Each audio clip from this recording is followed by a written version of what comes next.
All right, let's do a playthrough of Jarl. This is my solo 18 card civilization building game. We will jump right into it. At setup, I shuffled the deck already, but shuffle the deck, draw yourself a hand of 3 cards, and then flip 1 card to be the beginning of the sea. I'm going to put this over here so you can... so it doesn't get in the way of the sea here. The sea is going to be an invisible row of cards in 3 columns, 1, 2, and 3, and then the discard pile will be right here.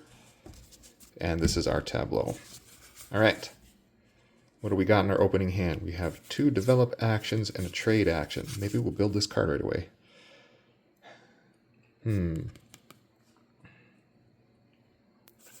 not so sure I want that.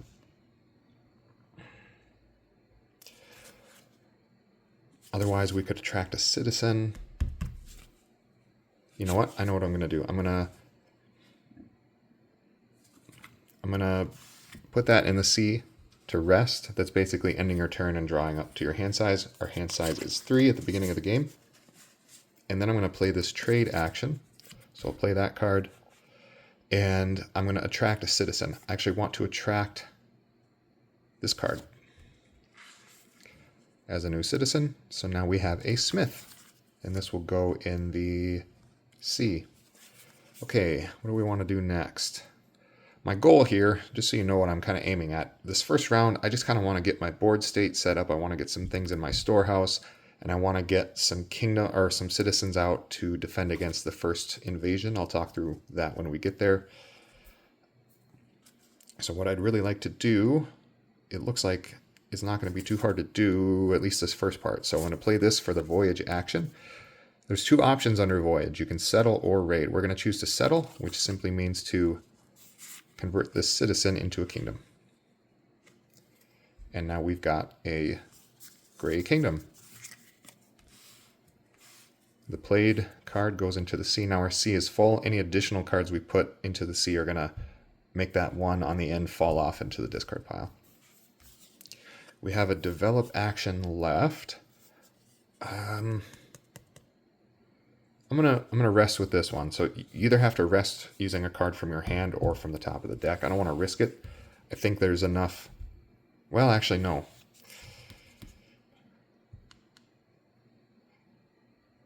Yeah, I do want to risk it. I think there's enough gray left in the deck. So I'm going to rest with that card. And that means I get to now draw up to my hand size, which is now 4. You start with a 3-card hand, and every kingdom you have increases that by 1. All right. A nice diverse hand here. That should let us do what we want to do. What would be nice, though, is if I knew what I wanted to do.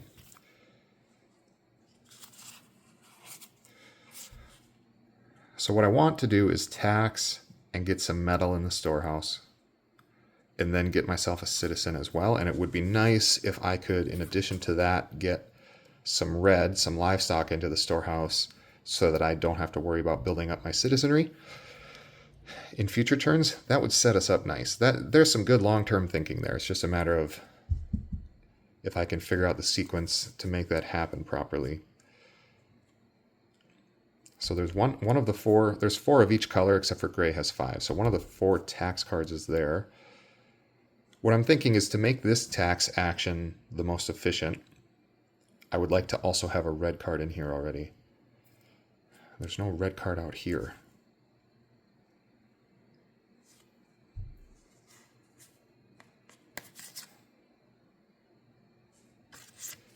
Okay, I'm second guessing everything. I'm looking at the technology abilities here. This gives you points based on surplus of food. That's interesting. No, I'm getting. We had a plan. Stick with the plan. Right. I am gonna. This seems a little wasteful, but I think my plan is let's get this in the sea. No, I don't need it in the sea. I can do it right now. So we could get this as a citizen, convert it to a kingdom, and then I'm ready to do 1 sweeping tax action for just some action efficiency there. So let's do that. We'll play this trade card for the attract action. We're going to get this red card as a citizen, so we now have a herder in our civilization. And this was played, so that's going to go into the sea. That falls into the discard, and that fills that slot. You don't automatically draw up your hand. You have to rest to draw up your hand. Okay, we've got a voyage and a develop. I mean, I did say at the outset I wanted to get that red card over, so let's follow through with that. I'm going to play this card for, there's two options when you voyage. You can settle or raid. We're going to choose to settle and convert this herder to a kingdom, which it is nice to have kingdoms too, not just for tax efficiency, but it increases your hand size. So we'll put this to the sea. And we've got one card in hand. There should be two red cards in the deck still, which I don't want to risk it, even though we've got one gray card here, one gray card there. I'm going to rest with this card because I don't want to risk losing one of our two red cards that are still in the deck, because I need one of those red cards to play as the tax action, and then I need the other card available to store as a resource. So I'm gonna rest using that card, draw up to my hand of 5 now, because it's a default of 3 plus 2 kingdoms. So 3, 4, 3, 4, that's 5. A few cards left in the deck. I feel like we've done quite a bit already this round, so that's good. I'm gonna organize these in ascending order just based on pips. So yellow cards are 1 pip, blue cards are 2 pip, red is 3, and gray is 4. Really nice hand here. Look at that. We can do basically whatever we want with these because we have all the actions in our hand. Okay, so our long-term goal here for the end of round 1, before this deck runs out and we run out of stuff we can do, I would like a medal down here and I'd like a citizen over there. That's minimum. I'm going to play this card as a tax action, and we're going to store resources to match our kingdoms. We have a gray kingdom and a red kingdom. We're just going to take those from our hand. So we're going to take these two. I was trying to get tricky with it and be like uber efficient, but I wasn't figuring out a way to do that. So now what's good about this is this medal here. Before I forget to do it, I'm going to put that out to the sea. This medal is going to arm a citizen once we do have a citizen, which I hope to do before this round end. And then this red livestock card that gives us 3 food pips, and food is going to increase our citizen capacity. So we did some good work there. I'm happy with that. I didn't like that we had to take those from our hand, but that's the way that went. Okay, we still have some good cards in our hand. So we could attract a citizen, which is not a bad idea. And I'm not expecting to want to tax that much anymore. And if I really get stuck, I could build the yellow technology that gives you the flexibility on the tax action. And so I don't mind, because what I'm thinking through now is I think I want to cover this kingdom, this red one. I want to populate it. So I'll show you what I'm doing here. I'm going to play the trade action. I'm going to choose the attract option, and I'm going to attract this card from the sea. So now we have a red citizen again. And the reason I wanted this red card is it is going to populate 1 red kingdom. We happen to have 1 red kingdom. And so at the end of the game, if the board state stays like this red kingdom is going to be populated because it has a red citizen to match it. And populated kingdoms give you their points. And so red being a 3 pip suit, that's actually not insignificant points, and avoiding the double negative there I could just say it's significant points.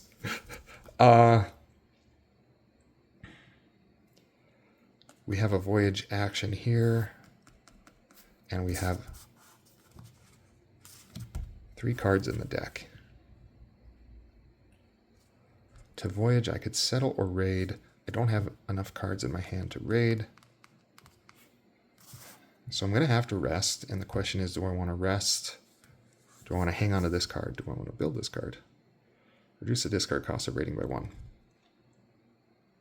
No, I don't care that much about that card. So I'm gonna rest with that card, draw the rest of the deck. One trick I like to do is once I've drawn the whole deck, I flip the discard pile over to remind me what round we're on, but I'm going to leave it over on that column so I don't get it confused and think it's the deck. So we're nearing the end of round 1 here, and we actually have a pretty good hand.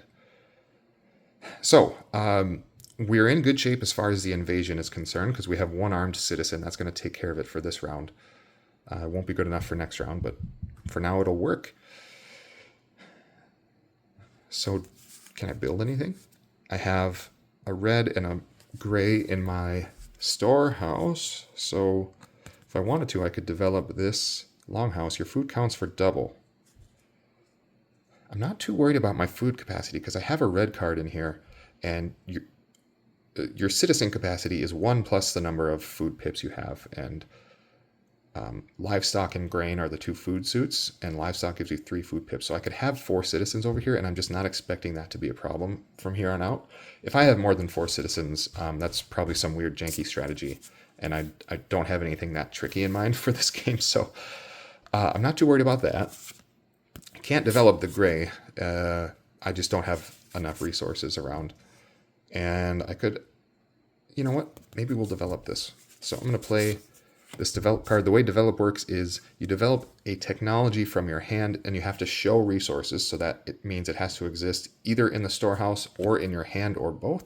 You have to show resources of that suit equal to the number of pips of that suit. So I'm trying to build a yellow card from my hand.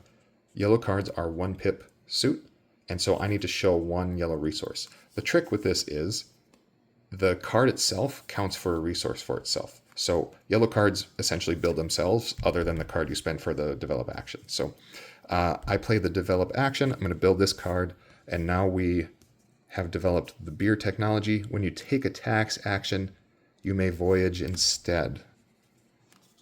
I like that. Now our red cards are going to give us a little flexibility because we can voyage instead of tax, which also is nice because then I know that I'm freed up to get my blue cards tied up in my tableau because I know I have a flexible way to deal with that.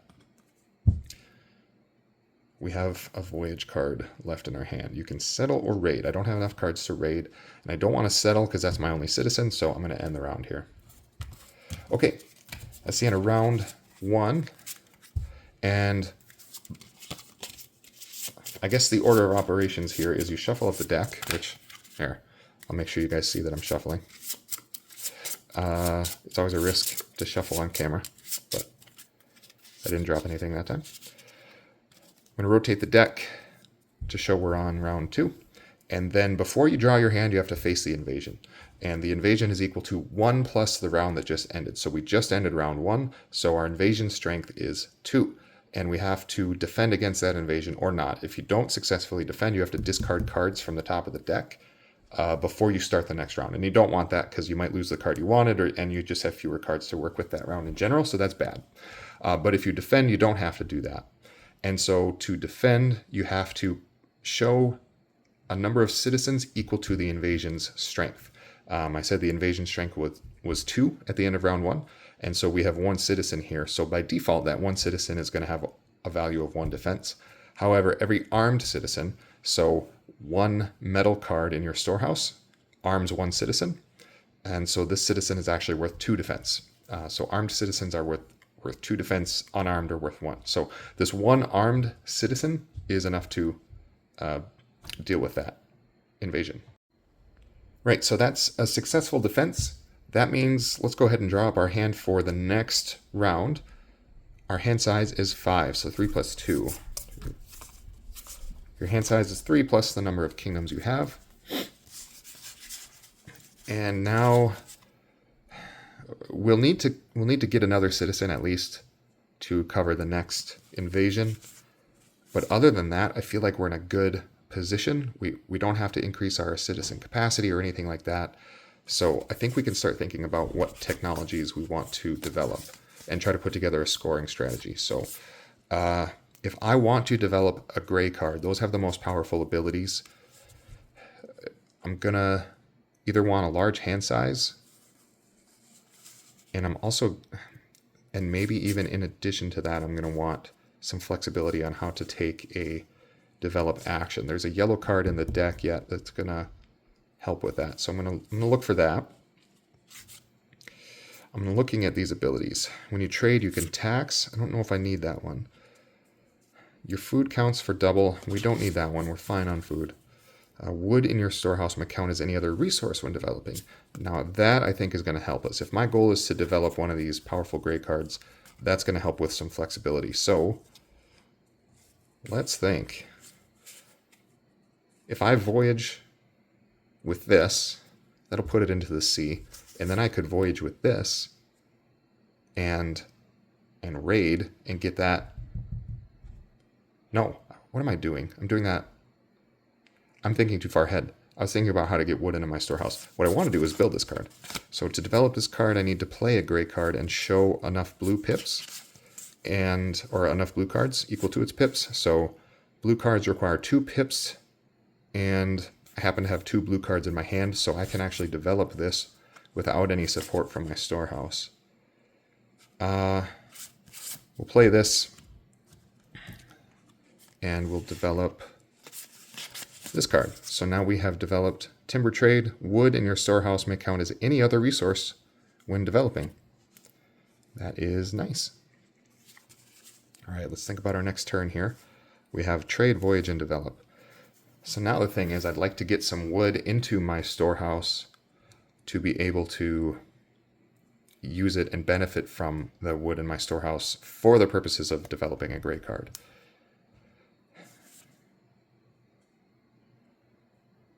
Not sure how this will pay off, but what I'm going to do is I'm going to rest with this card. I'd like to see some new cards in my hand. And then we're going to draw up to a hand of 5. 3, 4, 5. Still 3 cards in the deck. Okay, what do we got here?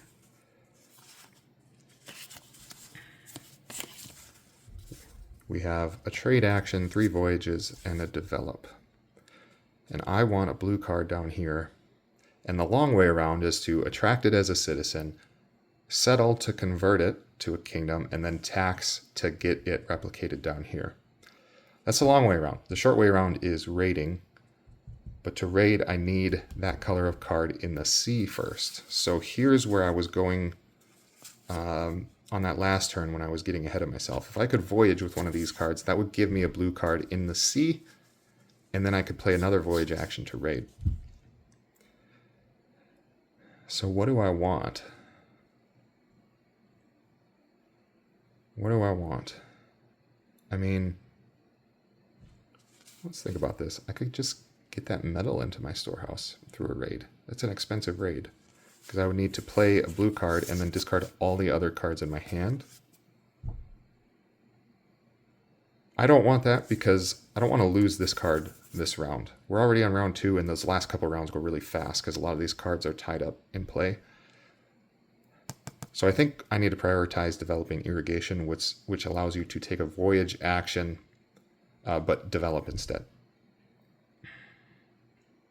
Yeah, I think I want to go that route. I think that's more important.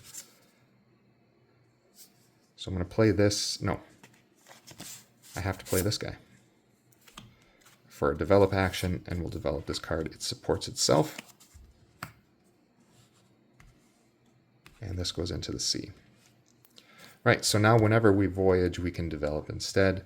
Whenever we tax, we can voyage instead. And then a reminder on timber trade, wood in our storehouse can count as anything else. So can I get wood in my storehouse? I think the most feasible way to do that is to get that through a raid. Maybe not, because I need another citizen anyway. Maybe I can get a blue card as a citizen, but I need a yellow card to be able to get that citizen. And I'm tired of just resting to get my hand size up, but I think I might do it again. What's the least valuable here? I'm going to rest with this card. And we're going to draw up to a hand of 5, 2, 3, 4, 5. I'm going to do the same thing since we drew the last card in the deck. We're going to convert that to a... we're going to flip the discard pile over as a reminder of what round we're on. So we're at the end of round 2 here. Final hand of round 2. Let's sort these by suit. Okay, so a nice hand, a lot of diversity, so I can do what I want here. Just, what do I want? I want to get that card down here, and I need one card as a citizen. Maybe I could attract this as a citizen. I don't know if I can get everything I want out of this single hand. First, I'm going to check if there's any technology abilities that I don't want to pass up. Not really. Like 2 of these are focused on getting your rating more efficient, and I'd like to not rely on rating, especially in the late game. So would I have enough actions left to... I mean, I might, because So I don't know if I said this yet. When you build technologies, not only do you get the technology effect and you get the pips as points at the end, but also you get to repeat actions based on what you've already developed. So right now, if I would take a trade action, I get to take it once for the card I played and then 2 more times for these cards. So really, if I take, yeah, we're going to do that because look at the repeat value we're going to get. I'm going to take this trade action. I'm going to choose the attract option. I can create a citizen from my hand or the sea. Why don't I just take all these cards from the sea? What would... No, don't do that. Right? Because there's... I don't think I should do that. Because what do we got left for... There's a gray card. What was in the discard pile? A gray card. So there's 2. We do have this workaround for how to develop. I'm sorry, my mind's all over the place because I want to make sure I can develop one of these gray cards near the end. Why not? We're going to do it. So I'm going to trade. I'm going to choose the attract option. I'm going to repeat it 2 more times so I get to attract 3 citizens. I'm going to grab all these. I don't know if this is a good idea. See, you don't want to you don't want to burn your engine too quick. Because I need those cards to do actions too. So it's not like there's no consequence to having all of these cards in your tableau. And it just depends where they're worth more to me, because those are future actions that I'm giving up. Every card I put into play is a card I don't get to take the action of later, with the exception of these technologies, because you can repeat the action theoretically. So yeah, I got a heck of a tableau going. I hope it doesn't come back to bite me, because there's 1 card in the discard, 1 card in the sea, and 4 cards in my hand. We'll see. So what do I want to do with this? I keep saying I want to build a gray card. And that might involve me getting blue over here so I can tax down here. And I think I can do it. I'm going to play this voyage action to convert citizens to kingdoms. I know we're going to move our sailor over. And the question is, which other one do we want to move over? I don't want to move our smith because right now he's populating this, and I don't want to move the herder because that herder is populating that. So we are going to take the farmer and the sailor. We're going to convert them to kingdoms. We're going to draw the entire deck when we draw next time. Right, so we have sent those citizens off to settle, and now we have 4 kingdoms. Kind of neat, actually. Maybe I just need to abandon my idea of scoring based on technology effects, and maybe I just need to populate a bunch of kingdoms. Okay, that's that action. And I got to do that twice because I played this card and I could repeat it because of that card. Now let's tax. And I'm only taxing to get this blue card down here. Because you don't have to tax up to your ability to tax, but we could do as much as a gray, a red, a blue, and a yellow down here. But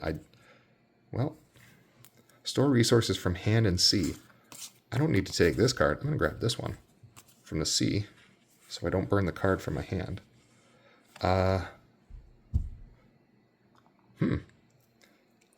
gotta leave myself some cards to take actions next round, so I'm not going to... I could store both of these if I wanted, but I think that'd be a bad idea. Right, so we're covered on this invasion still because we have... It's going to be an invasion strength of 3, and we have 2 citizens and one of them is armed, so we do have a defense of 3.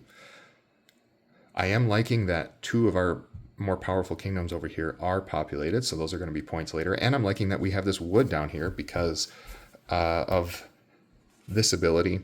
Wood in your storehouse may count as any other resource when developing. So maybe if we did this right, we should be able to develop a gray card. Who knows?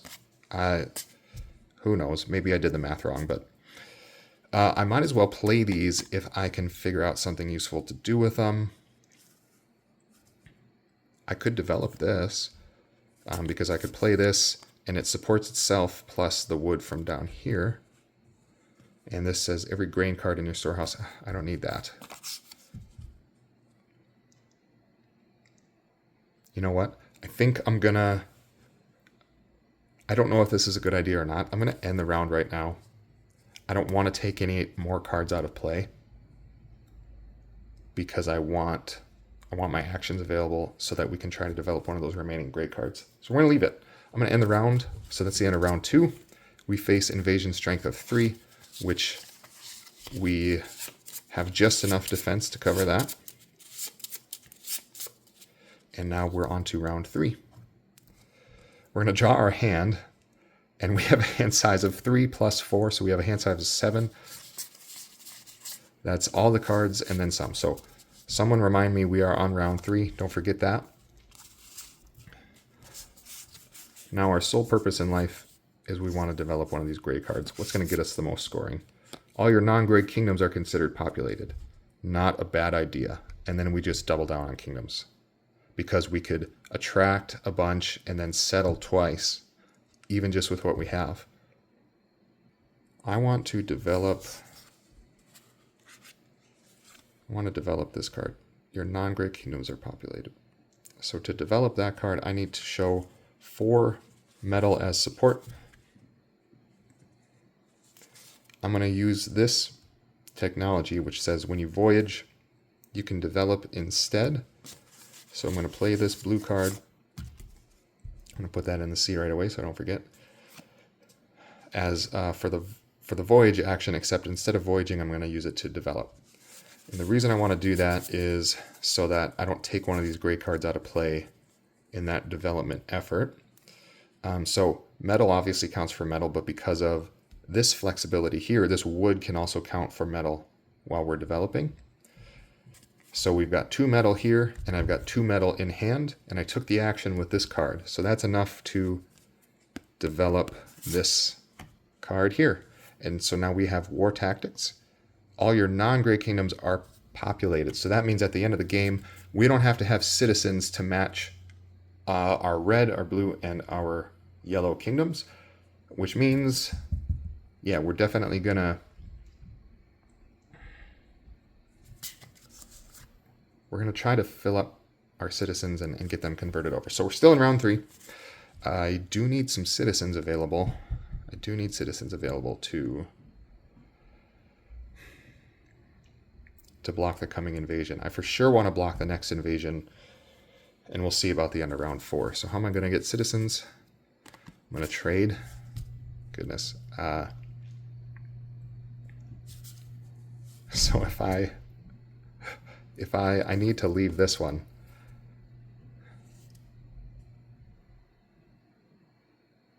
So if I play this for the trade action and choose the attract option and grab these 2 as citizens, that covers me for the next invasion. And then the next round, the only cards I'll have in my hand are this voyage card and this trade card. And so then next round I can play that voyage card to convert these 2, because I could do that and then repeat it with this kicked over here.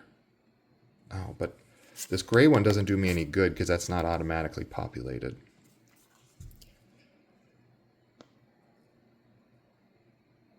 So this is it's like a 3-point endeavor I'm going on. And do I really want to do I want to spend my last few turns trying to get just 3 points? I would almost prefer to just develop those in technologies and see what else I can get out. Are there any other scoring effects here? No. Could I get stuff into wealth without hurting myself? Maybe I could like tax. I have a tax action left. I could tax, get a few things in here, and then use this trade action to sell. So if I play this, I could store these two and then sell them. Sure, let's do that. I don't know. That's at least a plan. So we're pivoting. We're gonna tax. So I'm gonna play this card, and we're gonna store this one from the sea. You can tax from the sea or your hand, and we're gonna store this one from our hand. Keep this in our hand. And the reason we're storing this, I can copy what I have over here. I have one of every color over here, so I'm going to do one blue and one metal. There's no cap on your storehouse in terms of, you don't have to abide any maximums as far as a storehouse is concerned. Right, that's going to be a net 6 points instead of a net 3. Okay, I'll show you what I'm going to do here because it's probably not making sense yet. I'm just going to discard this. That's going to force us to probably take a hit, but we'll just see how it plays out. Maybe this is a bad idea. I should have maybe taken that net 3, but I'm just going to play this out since it might be interesting at least. I'm just going to discard that. That's the end of round 3. We face an invasion of strength 4, and believe it or not, that actually saved me. I wasn't even thinking about that because both of my citizens are armed for a total of defense of 4, because adding that metal armed one of these guys, and so I have a defense of 4, and that invasion strength was 4. Now we would shuffle these 2 cards up, and we would start round 4, draw up our hand, which is astronomically large, and we have like maybe 1 or 2 final turns here. I think I'm just going to do, I don't know if this is going to work out for me, because if I trade and use it to sell, that means converting stuff from your storehouse into wealth. And my plan would be, I would have to discard one of my citizens to convert this. Maybe that's okay. Because I'm sort of planning on losing that last invasion anyway, which is going to kill all of these. Oh, but I don't want to discard my citizens because they're covering these kingdoms.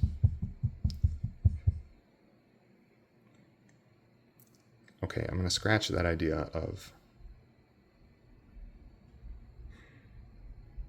I don't want to tax anything. I need this card. So I think this is our last action of the game. I'm going to play this, keep this in our hand over here. So I'm going to trade. I'm going to choose the sell option. This is our first sale of the game. Move our technologies up to make room. Now I'm deciding what to sell. So your wealth capacity, the number of cards you can have as wealth, is limited by the number of wood pips in your storehouse. We have 4 wood pips in our storehouse, so not wood cards, wood pips. So each wood card has 2 pips. So we could have up to 4 cards. What I'm planning on doing, and I'll just do it now. So we're selling. We get 1 sell action from this card, and we could repeat it up to 2 more times. We're just going to do 2. You flip these cards over, and you orient them so that you get the same number of pips. So metal is worth 4, so we'll sell and get that, and then wood is worth 2, so we'll sell and get that. Okay. And yeah, we're going to take a big hit, but maybe it'll be okay. So I'm not gonna play this card. Game's over. That's the end of round 4. The game isn't quite over. We'll shuffle this up. We'll make it a new deck, and we'll have to discard off the top of this deck equal to the invasion, because at the end of round 4, the invasion strength is 5. We do not have enough to cover that, so we're one short. We have 2 armed citizens for a total of 4 defense, and this is all or nothing. So we either have to take all of the hit from the invasion or none at all. And so we didn't successfully block, which means we have to take 5 damage from this invasion. And so you discard cards off the top of the deck, and if you can't discard enough cards, you have to destroy technologies equal to the difference. So we have to take 5 damage. We'll go 1, 2, 3, 4, 5. I'm going to just discard our lower point technologies here. Okay, put this off to the side. Now let's score. This is our tableau did not end up where I thought we were going when we set out and made a strategy at the beginning, but I actually don't mind where this is at. I feel like we did okay. So 4 places where scoring can come from. Number 1 is special abilities. So this is a scoring ability, but it doesn't provide points on its own, so we'll just divide it when we count. First place scoring come from pips on your developed technology. So we've got 4 pips here from this technology. So 4 plus saved wealth. So 6 there. So that's 10 between here and our saved wealth. 10 points there. And then the last place is populated kingdoms. Every kingdom is populated if a citizen is there to match it. But one citizen can only populate one kingdom. So it's not like this red citizen populates all our red kingdoms. We have 1 kingdom of each color. We have gray, red, blue, and yellow. So we have, sorry about that, bump my camera again. We have a gray citizen and a red citizen. So without this special ability, only these 2 furthest left ones would be populated, except this says all your non-gray kingdoms are considered populated. We have a blue and a yellow one here. So this is beautiful. All our kingdoms are populated. So we had 10 points coming in, 14, 17, 19, and 20. So we put together a 20-point game. That is respectable. A lot better than I thought it was going to be when we I felt like we were struggling about in the mid game there, but we cobbled together a strategy and I think it worked out well. So yeah, thanks for watching. Please check out the game.